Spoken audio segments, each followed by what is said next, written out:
of billy tea and homemade scones, which is being thrown by the Darrabin Parklands Association. So then again, a very interesting day. Now, Sunday is a very special day. It's a day that the public will get a chance to see some of the bushland which isn't normally open to the public and which you can only normally see with prior arrangement. And that's the Plenty River Gorge Janefield bushland area. In cooperation with the management of Janefield Special School, we've been allowed to conduct guided tours through there, and so we'll have some of the top expert local naturalists and historians conducting tours through there. The species list for that area is growing by the day. A couple of days ago, someone added swamp wallabies to the list, and there's likely to be other things such as chewins and that still hanging out in there. It's a magnificent place. Swamp wallaby up there? Yes, of all places. 15 kilometres from the GPO as the crow flies, whereas the wallaby hops. Or the raven flies. No crows here. No crows. Yes, the little and the Australian raven. That's Thank you, right. George. No crows in Victoria. Thanks, Bob. Okay, and so that's an all-day sort of session from 10 a.m. to 5 p.m. However, for that you'll definitely have to book because we just can't open the place up to the public. It is a special school set aside for other purposes, and so only people who make arrangements will be allowed to come along. So you must phone me on 479-2871.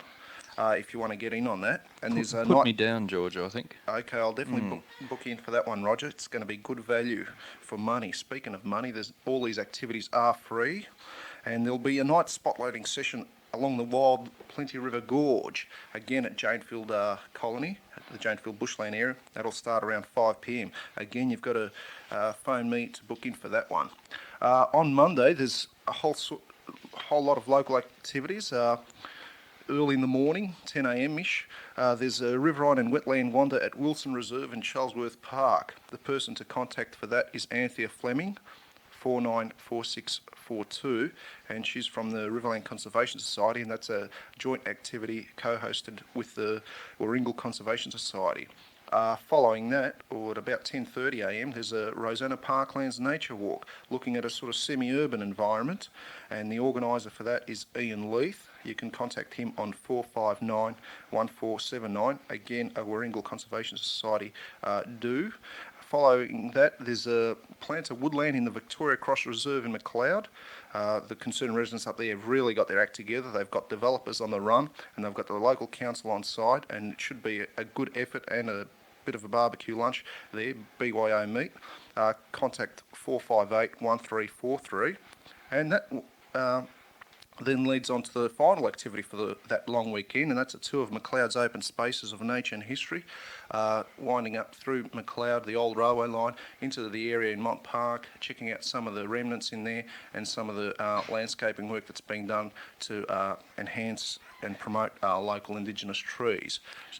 Do you want to give out those phone numbers again, George? Yes. Well, actually, it might be better just to let people know where they can pick up this pamphlet, because that's got all the phone numbers in it and details of all the activities. Well, 4,000 of these pamphlets have gone out. They should be able to be picked up in most places through the Northcote, Preston, Whittlesea, Shire, Diamond Valley and Heidelberg area. They're at libraries, high schools, they're at town halls, those sort of places. There's even people giving them out at railway stations today. So, but if you've got any further details, you could always contact me on 479-2871, and I'll be able to sort of put you on to the other people running the various activities. So all in all, it's been a mammoth effort, and I think it should do a lot to promote this year's theme of urban spaces, people places, and wildlife places, of course. Yes, and there's also, maybe at the same time we're promoting that thing, we could well remember that there's a move to sell off many people-owned urban spaces. Yes, some of these activities will be focusing on areas which are tipped to be sold off. One of those is the large chunk of land in the Mont Park complex,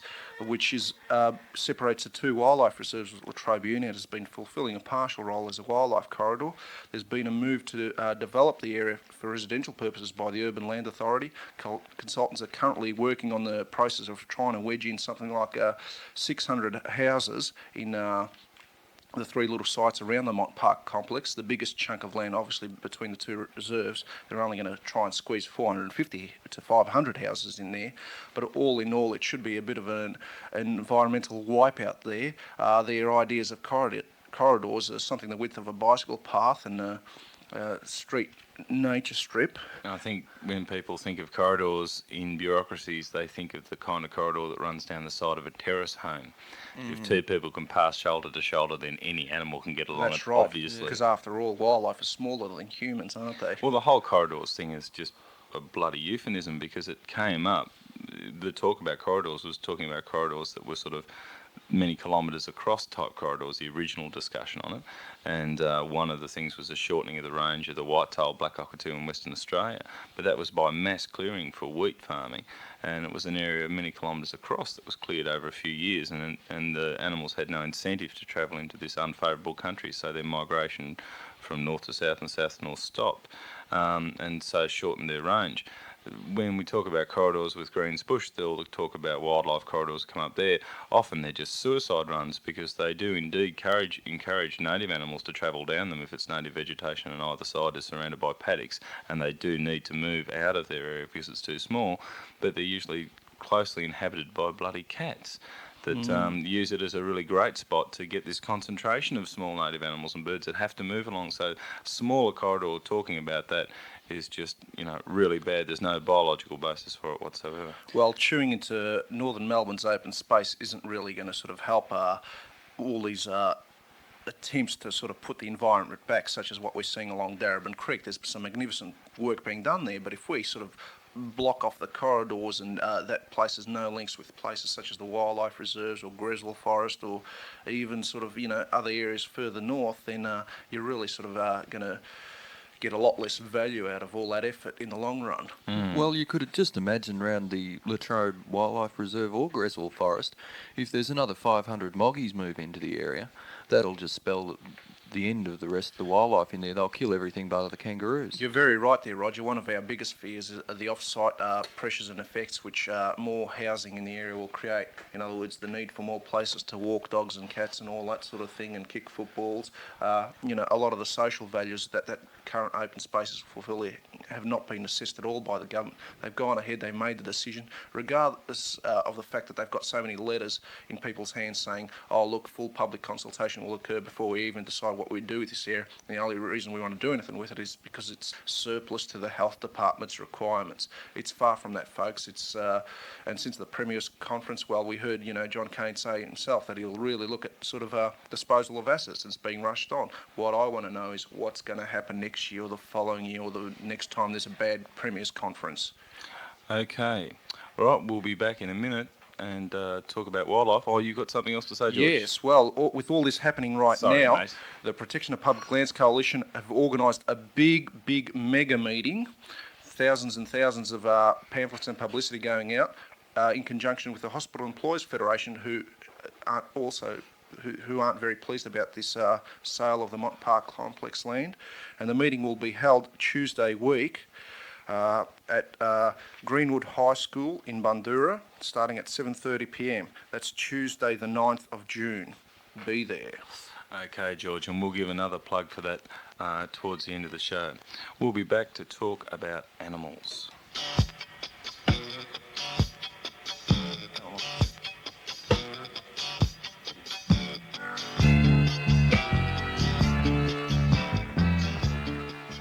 Okay. Much of the attention that's been focused on animals in recent times has neglected the very important salient point that we ourselves are indeed animals. Maybe the most telling example was given by someone in reviewing of films. And when they reviewed these couple of films, one was about people torturing other people in Italy. Part of the process of turning someone into a torturer was to make them think that the people they were torturing weren't human. It's a common theme. It's one that's come up a lot with early exploration of Australia. It was noted by Aaron Sturt that many of the people who came through Australia in the early days looked upon Aboriginal people as being no better than animals. Therefore, as animals, they could mistreat them. But we indeed are ourselves animals, and maybe if we have that arrogant attitude that animals are somehow lower than us, that it's the root of many of the problems that we have in people being cruel to animals or showing very little respect for them, either them or their habitat. Now, the arguments about people, whether or not we are animals, tend to really err in folly onto the side of a moral argument. But really, it's a physical argument. And if you look at people's adaptations, we have developed a behavioural breath, and we operate a bit like a brush-tailed possum. Brush-tailed possum has got teeth that are adapted for eating both meat and vegetable. We've got teeth that are adapted for eating both meat and vegetable. The brush-tail uses its behaviour to enable itself to distribute from Cape York Peninsula all the way down to southern Victoria and southern Tasmania, and it can live in all environments within its range, and eats different food in different places and lives in different ways. We've come up one from a brush-tail because we do a few other extra things. The extra kind of things that we do, for instance, are, one thing might be that we can use our hands, and in the use of our hands and the development of complicated behaviour, we can develop things like fish traps. We know with a good brain we can keep an eye on when things are flowering, when things are seeding. I'm talking obviously before civilisation. If you go back a little sideways step to animals that are more closely related to us, like orangutans, somehow or another, orangs managed to keep in their minds the fruiting and flowering times of over 600 plants in the tropical rainforest they're from. This is despite the fact that scientifically we haven't yet determined what triggers off the fruiting and flowering of those particular plants that orangs eat. All that is good value for having a high intelligence. It's good value for having varied behaviour. But our very behaviour has gone to such an extent, and we've changed our own environment to such an extent, that people now try to think of themselves as not being animals, and they try to think of themselves as having very little instinctual behaviour. There are a few things about instinctual behaviour, and there's a reward and there's a pain system, the kind of things that create both blocks and incentives for certain types of behaviour. I'll give you some examples. You can learn a pain system on behaviour, and we've all learned it. Try to walk across a road, a suburban street, when you can hear traffic with your eyes shut. You get a feeling like a bit of pain. It's very hard to commit suicide. Yet, if you knew nothing about cars and were dragged from some wilderness, you could walk across there without the slightest feeling of worry and be hit quite easily by a car. It's a learned behavioural response. The same thing happens when you see snakes. People go often with snakes and spiders into a catastrophic state of fear and a trance and feel all kinds of horrible, awkward feelings. That's an instinctual reaction to snakes that obviously had some relevance in the survival. In other words, people who weren't scared of snakes perhaps 2,000 years ago were more likely to get bitten, and if you're more likely to get bitten, you are less likely to pass on your gene stock. That behaviour also goes into the sexual behaviour that we have, and that is an area that people just don't like talking about. There are obviously good turn-ons for getting involved with people sexually, and those kind of turn-ons are the ultimate reward that we have, the biggest push of opiates. Now, that kind of reward for behaviour obviously ensures the continuation of the species, but it makes it very difficult when people separate their sexual behaviour entirely from the rest of their behaviour in their life and don't attribute anything to it towards being instinctual, because if indeed they did, you'd be an animal, and that's often used as a totally derogatory term referring to people's sexual habits. Further, we have other interesting forms of behaviour. That reward that let us call the opiate of the masses, like Marx called religion, that reward you get for doing things that do feel good seems to come from interesting sources. The reward we all get from watching a football match, when thousands of people cheer and scream. When people who don't even like football can only sit through about 1.5 or 2 quarters unless they're totally and absolutely blanked out, turned off or dead drunk on their feet, usually manage to get quite involved and jump up and down and get the general buzz of the feeling. Is it the sight of all the men fighting and wrestling on the football field? Is it the fact that everyone calls together? Is it an instinctual behaviour? It well could be. That opiate buzz, you get that rush of people riding fast motorbikes or skiing on water skis behind a boat at incredible speeds, or dashing down the front of a wave on a surfboard. All of these things are sort of, in a way, related somehow to instinctual behaviour. That opiate that blocks out pain from joggers who can jog every morning breathing incredible fumes and traffic, going up and down steps and over rocks, jarring their bodies badly, but feel absolutely no pain, indeed get a kind of rush that makes it quite addictive, so they go out again the next day. All of these things may indeed relate to being an animal. If you don't think you're an animal, or if you think you're an animal, give us a call now on 419 6744, 419 6744, and talk to us about your animalness. Are you an animal? Do you know anyone who is an animal? Or do you know any bits of your own behaviour, other people's behaviour, that you think are very much related to the way we originally evolved to behave? Music for Pink Floyd to let us know what's going on. We've got Mark on the line to talk about what bits and pieces he thinks are animal behaviour. There, Mark. Yeah, do you want me to turn the radio off? Does that interfere? No, we can't hear it at the moment. If you can't hear us, you'll be pretty sweet. Okay, mate, what do you reckon about being an animal? Well, I believe, we're obviously conditioned to a certain behavioural pattern. I suppose one of the problems with our society is that we're comforted and protected in so many ways that we're removed from our behavioural pattern in such a mechanised way. For instance, we wear clothes rather than developing furs, other sort of, ecological developments in humans. What kind of traits do you think there are in people's behaviour that you can put down to instinctual or animal-type behaviour? Being promiscuous. Right, wanting to spread your genes as far as you can. Well, if I had, but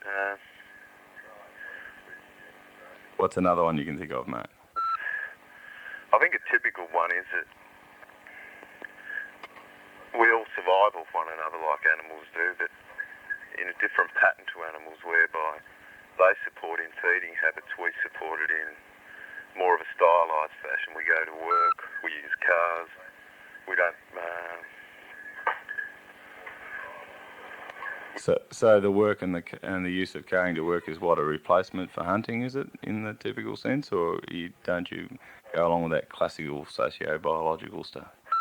Oh, I mean, if we didn't have half of these, we're so shouldered in our society. It's not as if someone goes out to eat meat. You can virtually go walk into a butcher shop, buy it, all freshly prepared, and remove yourself from the responsibility of taking on the responsibility to kill it, or choosing whether you should be a herbivore or simply a vegetarian or whatever. So we're very shouldered in terms of our animal behaviour, that's for sure.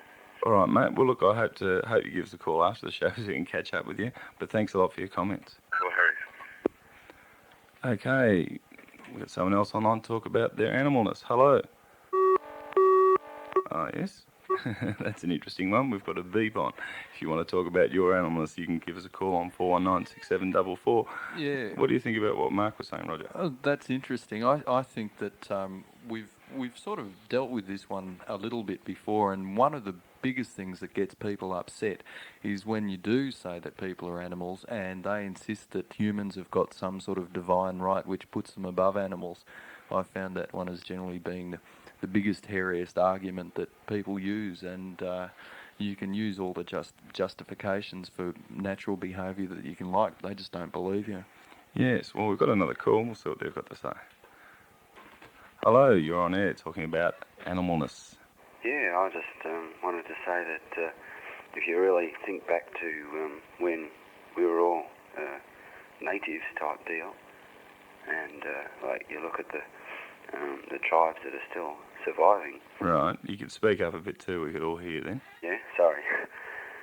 They're still sort of animal type thing. They hunt to live, etc. And if we weren't, as Mark said, if we weren't sheltered in our society the way it is now, with comfortable housing and cars and cushy jobs and so on, we'd probably still be running around hunting to survive and that type thing. What kind of instinctual behaviour do you think you have left that relates to your animalness? What kind of sort of just pure instinct behaviour have you noticed in other people that you think is a remnant of a time when we had a purely animal and not socialised animal reaction to the world? Oh, I reckon it could possibly be the way that you would fight for your place in the workforce type deal, and you work to strive to survive in that and to keep your job and to earn your money to stay alive. So the competitive nature of society. Yeah, that's the word, yeah. Right, okay, well look, thanks for your thoughts on that. No problem. Okay, we've got another one. Hello, you're on Eclectic Parrot talking about animalness in people. I'm on the radio now. Yep, you're on air right now. Right. I just want to say that I think that one of the biggest problems with our society is the fact that we're alienated from our animal roots, and we don't have any contact with that, with the air and with the earth and the food that we grow, and the way that, The way that we should have, perhaps. Pardon? The way that you think we should have. Well, I think that it's where we came from, and we have a big problem in our society today that everybody feels very alienated There's religions sparking up all over the place trying to deal with their alienation because they've lost that contact with their roots and they don't feel they have a purpose or a meaning. Is there anything about your own behaviour or anybody else's that you can put down to being animal-like, to being something that's that socialised human being, something that you can distinctly put down to something instinctual in your own reactions? I don't know. I think that personally I'm a very natural person. I tend to lean towards the natural world and against what society has tried to socialise me as. But I don't know. I think that a lot of confusion arises when we aren't in touch with it. The animalistic tendencies in us. Right. Could you like to name an animalistic tendency?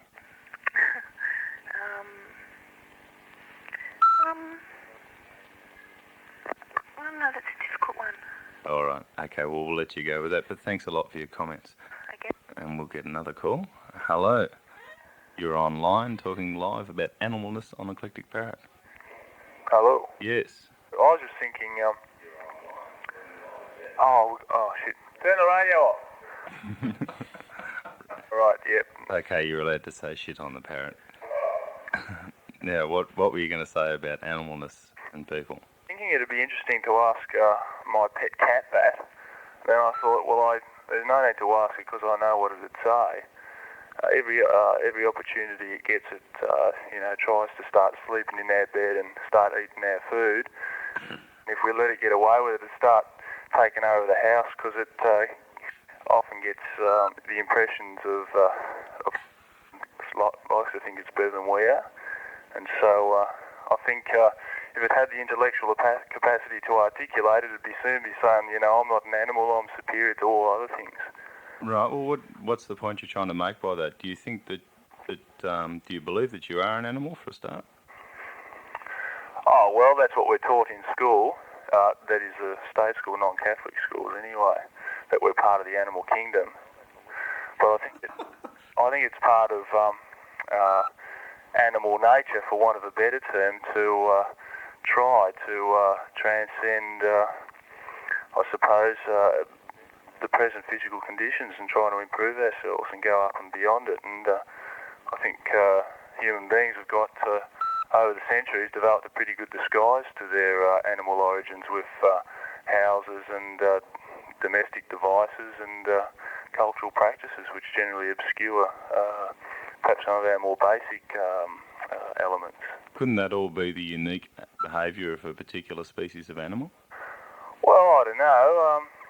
I think all animals, given the chance, like to dominate what they can. Well, survive and breed anyway. Look, So you think you may be an animal and your cat may in fact want to become human? Yeah, something like that. all right, no worries. Thank you for your comments. See you later. See ya. And we've got another last call. Yes, hello. You want to talk about your perceived view of animalness in people? Pardon? You want to talk about being animals on Eclectic Parrot? Yes, I'd like to talk about just the way the human society actually works, how destructive it is on everything else and everything else in its environment. Right. And do you think that that's an animal characteristic in people, an instinctual thing to dominate all other ecosystems to get the maximum amount of breeding, or do you think it's a socialised and manipulated thing? Both. I think it's a bit of both. We grow up in a consumer society where people are affected and you're told that you need things, and I don't know exactly how to say this on radio. It's a bit nerve-wracking, but Just relax. We're really relaxed. Roger's just about fallen off the chair. yeah. Well, what I'm truly trying to say is people grow up in a society where you've got a television and you're told you need things, whereas and we're ruining like the trees, things that are being pulled down, the greediness. I think greed, the things that you want and you get. Do you think that is a non-animal part of us that's doing that? Pardon? Do you think that's a non-animal part of our behaviour? Not necessarily. I think it's just being used in a different way. We've got needs, but we're Manipulated. yeah. Right. Okay, well, look, I think there's a lot in that, and that's very close to the way I'm thinking about the subject. Thanks a lot for your comments. We'll just squeeze one last 30-second one in. Hello, you're on the Parrot. Hello, I just wondered if you're still talking. Yes, we are. You've got a minute. Oh, okay. Are you on the line now? Yes, you're right online now. I just wanted to ring up and say that that I tend to feel that our territorial behaviour is particularly animalistic or pertains to our animal behaviour. Right, if you talk up just a little bit, we'll hear you better. Bit of a cold here. And also ritualistic behaviour in humans, I think, is also something that comes from our animal roots or whatever, and that is whether that's our religious or sexual behaviour. You think there are a lot of taboos about talking about our sexual behaviour and how it mixes up with our animal behaviour? Sure. I couldn't think of the guy's name that wrote The Naked Ape, which is a... Desmond Morris. Is it Desmond Raymond? Desmond Morris? Morris, that's right. Yeah, like, I remember studying something about that when I was back at high school, and it was almost taboo even to bring up elements of that book. All right. Classroom to do with our, mimicking and all that sort of thing, which... We have to finish off very quickly, so I have to cut you short, but have you got one last very quick comment? No. All right, thanks a lot. Thanks a lot for everyone who called us today on the Parrot, on that Talkback about animals. And it's getting very close to bye-bye's time for us. And anyone can ring up and continue the debate afterwards. All right? Yeah, thanks to everyone who called. Brought up some interesting topics. Yes, it was interesting. And have a think about your animalness. Right.